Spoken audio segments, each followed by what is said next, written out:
preocupado mucho porque no podemos entender que en nuestro país hasta pasados los años 80 se haya robado niños. Y uno de los puntos más conflictivos es la provincia de Cádiz. Allí hemos localizado a uno de los médicos que están siendo investigados por esta trama. Fíjense porque es un trabajo espléndido el que ha hecho nuestro compañero Teo Ibernón, al que saludaremos enseguida.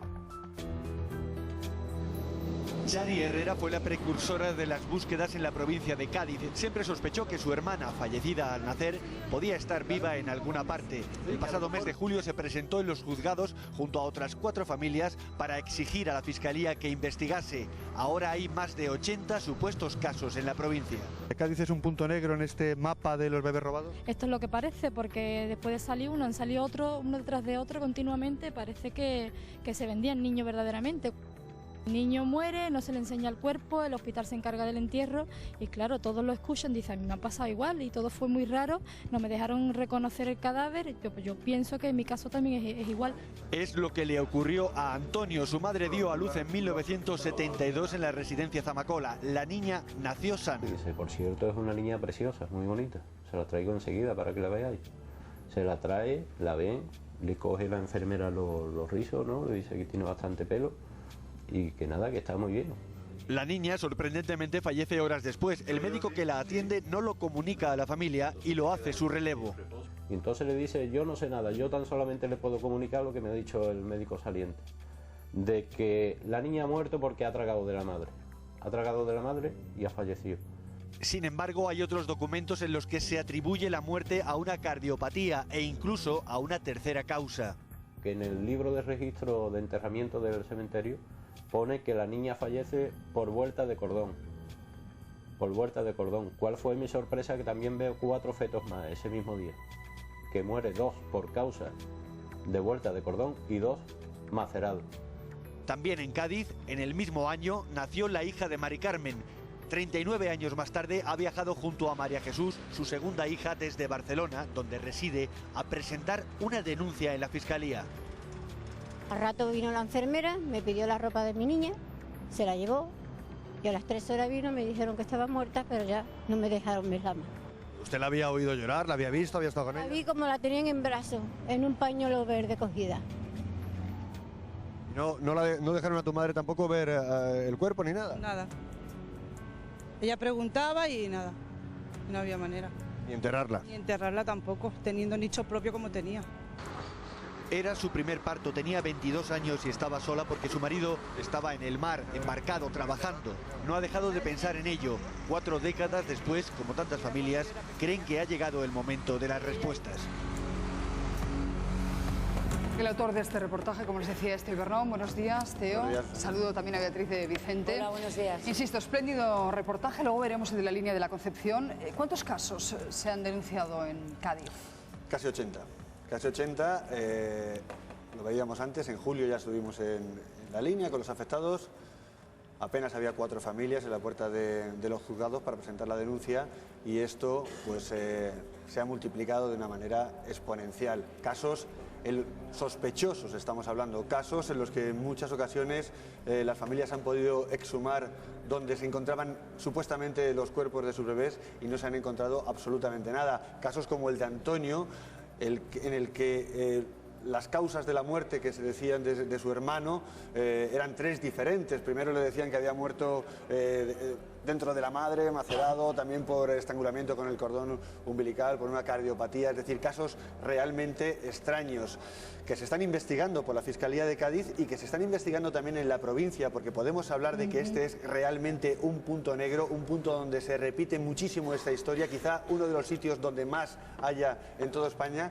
Y no solamente se investiga la Fiscalía de Cádiz, sino también la Fiscalía de Algeciras, porque en la línea de la Concepción, y lo vamos a ver en unos minutos, hay muchísimos casos y allí hemos tenido la posibilidad de hablar de forma exclusiva con uno de los ginecólogos que supuestamente, y hablamos siempre de supuestamente y por supuesto siempre respetando la presunción de inocencia, que podían saber, conocer algo más sobre todo lo que ocurrió. Antes de ver y escuchar a ese ginecólogo que tiene que defenderse de las acusaciones gravísimas que se le hacen, hay algo que me llama mucho la atención, y es que en el parte médico, precisamente, del que sería el hijo de Antonio, ¿no? de la madre de Antonio, dice, la madre sufre distocia social, es decir, un entorno familiar que puede afectar psíquica o físicamente al niño. ¿Qué significa eso? Es una de las irregularidades. Antonio me pasaba este documento, yo realmente pues tengo que investigar más profundamente. Ya te digo que en el caso de esta señora, de María Teresa, se le dan 3 causas diferentes de muerte del niño. Un niño que, por supuesto, como en todos los casos, tampoco le permiten ver y tampoco le permiten enterrar. El hospital se hace cargo de todo.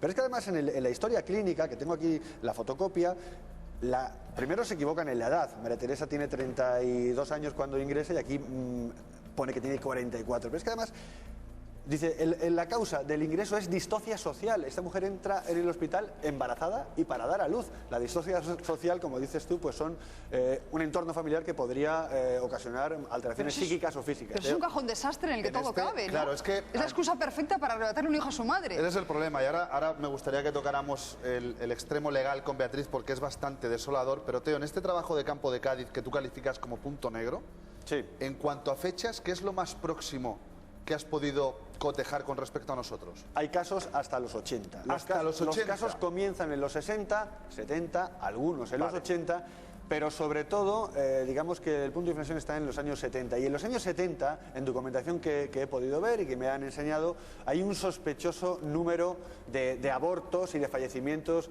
de recién nacidos. Digo sospechoso porque es demasiado elevado. El día que nació la hermana de Antonio, ese mismo día fallecen otros 4 bebés en la clínica. Vaya. 2 de ellos por estrangulamiento con el cordón umbilical. Sí.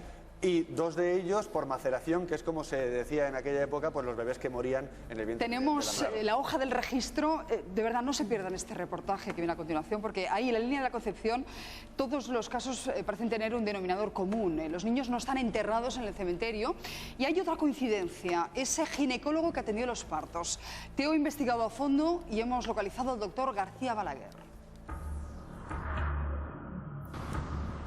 Tantos casos como en Cádiz aparecen en la línea de la Concepción. Recién nacidos de los años 60 y 70, sobre todo María Mariscal, denunció ante el fiscal de Algeciras el caso de su hija. Nació sana en la clínica de La Banqueta, pero falleció horas más tarde y nunca le dejaron ver el cuerpo. Y soy es un niño lindo. Ha pesado 6 kilos menos cuarto, guapísimo, el niño lleno de salud. Claro que estaría a las 5 o 6 horas de nariz que sale con una cara pena, la misma, diciendo que, es que, ¿qué pasa? Y yo le digo, ¿es que le ha pasado a mi mujer algo? Dice, no, el niño que está muerto.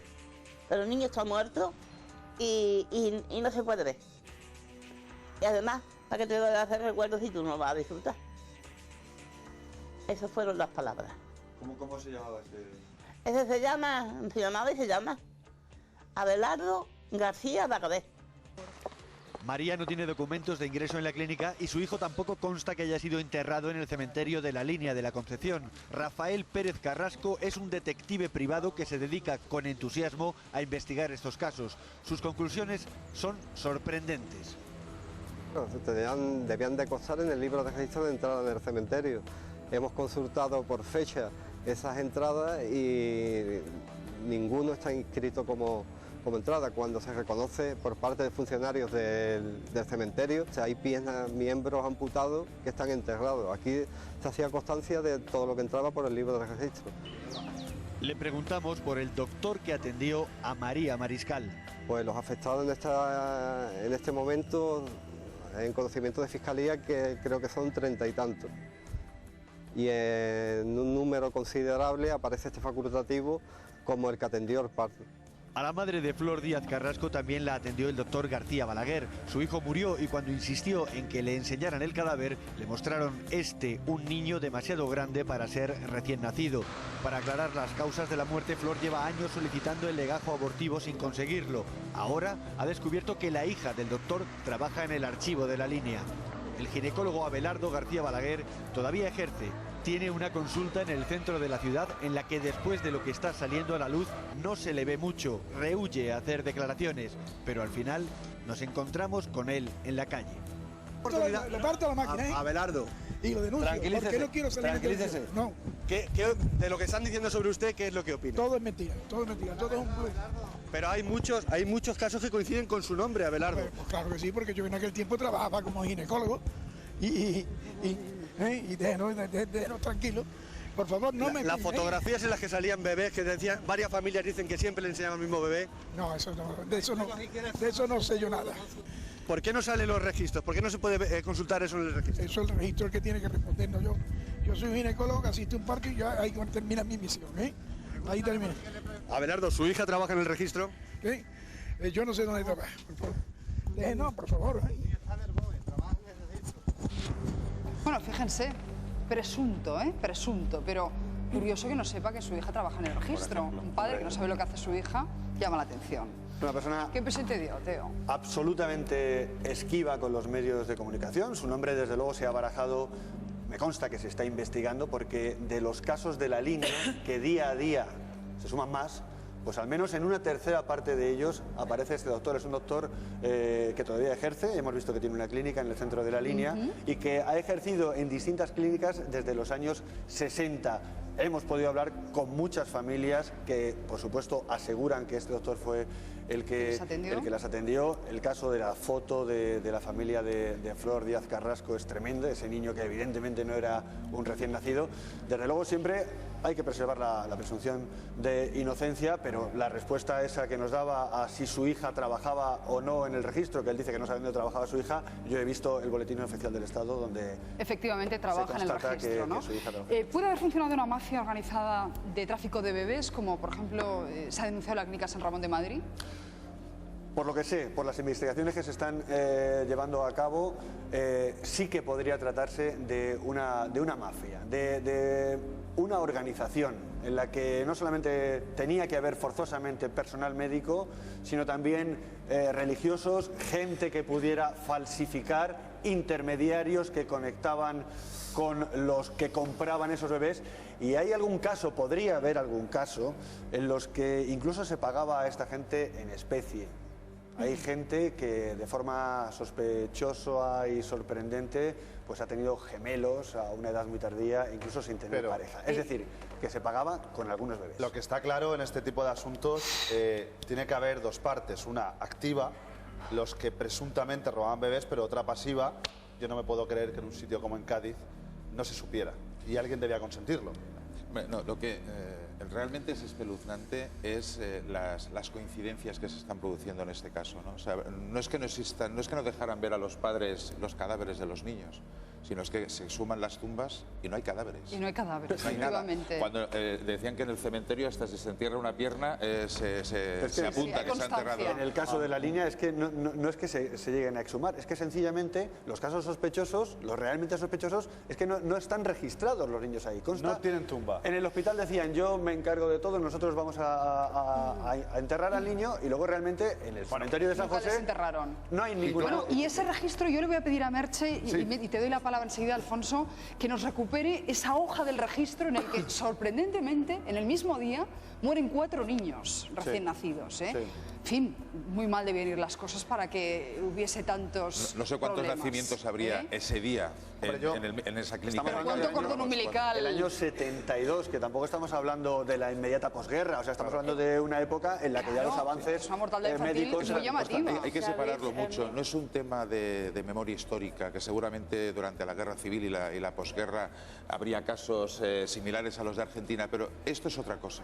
Esto es un negocio macabro que funcionaba durante casi 20 años. Sí, que yo quería hacer algunos comentarios al respecto y algunos desoladores. Uno, esto acontece en una España preconstitucional. Estamos hablando de la década de los 60 y de los 70, donde obviamente la legalidad o los principios de legalidad que imperaban en aquella época no son los que imperan hoy en día. Para colmo nos encontramos a nivel jurídico con un problema de prescripción. Yo te voy a rebatir ahora. Sí, no verás. Hay corrientes jurisprudenciales que dirán que como se puede tratar de desaparecidos, podría no haber prescrito el delito. Y hay otras que defenderían que aquí hay prescripción de delitos. Beatriz, hay la Fiscalía de Cádiz y la Fiscalía de La Línea se han lanzado a la investigación. Eso, y la fiscal de Cádiz asegura que el delito no ha prescrito, que es un delito continuado de desaparición, incluso de sustracción, de rapto, Yo te digo que de secuestro. jurídicamente es discutible, simplemente. Y otra cosa con la que Que estoy se de puede acuerdo... considerar un delito continuado de desaparición y entender así que no ha prescrito, pero también habría corrientes jurisprudenciales que permitirían decir que el delito ha prescrito. Al margen de eso... Bueno, en cualquier caso, si la Fiscalía se ha lanzado a investigar, será por algo, porque no lo hace de una forma gratuita y No, más y sobre ante una todo aluvión porque de es casos. necesario sacar a la luz esto, De todas formas, esto va a aunque quedar solo claro. sea para que finalmente tenga una sanción social esto va a y para quedar claro. acercar familias. Esto va a quedar claro en muy poco tiempo, porque el día 27 de este mes va a haber una denuncia conjunta de un montón de familias. Estamos hablando de 400 familias que tienen algún fundamento para pensar que algo raro sin sucedió duda, con yo creo sus hijos. que el Y de cúmulo todas de formas, indicios de criminalidad es enorme. en lo que sí te doy la razón es que esto sucede en una época y yo insisto lo he que podido... jurídicamente aquí hay telita. Bueno, ya lo veremos. Complejidad. pero para las es familias... una maravilla que desde la Fiscalía se esté investigando. Eso supone un impulso, desde luego, para al menos averiguar qué es lo que ocurrió en aquel momento y si ha seguido ocurriendo. Aquí está, cuidado. perdonadme, aquí está ese registro, esa hoja de de registro que yo le pedí a Merche, donde si ampliáis un poco el plano se ve que bueno, hay 4 fallecimientos y al día siguiente otro, por tanto Sí. estaríamos hablando de 5. Ahí se ven las causas. Y... No, o sea, yo creo que hay indicios suficientes. Vuelta de cordón, macerado. ¿Qué más suena lo de Indicios macerado? suficientes casi para afirmar que es el cierto. registro este que lo he visto yo, al día siguiente, que es el día 8, hay otro bebé muerto y ahí ponía un día. O sea, en esos pone recién nacidos. O sea, que sería asignable a habían muerto Porque, Teo, ¿a cuándo se remonta la primera denuncia? Las denuncias se van a poner ahora. Los primeros casos estamos hablando Y de los años estaremos al hilo 60. de lo que vaya a pasar. Bueno, pues el caso es que se está investigando. Tony, gracias, de verdad. Buen fin de semana. Vamos a seguir. Magnífico trabajo, Teo. Teo, gracias a ti también. Sigamos. Con una noticia que aquí les adelantábamos tremenda, Ayer- la primera muerte por violencia machista en lo que llevamos de año. Ayer en mitad del Y el hijo programa también. nos sorprendió una triple muerte, horrible. Julio José cogió su escopeta, mató a su mujer, mató a su hijo y se quitó la vida. Se lo contábamos ayer, teníamos muy pocos datos, sabíamos que había ocurrido en León, en un pequeño pueblo, y eran las 3 primeras muertes por violencia de género. En Segovia. Esta es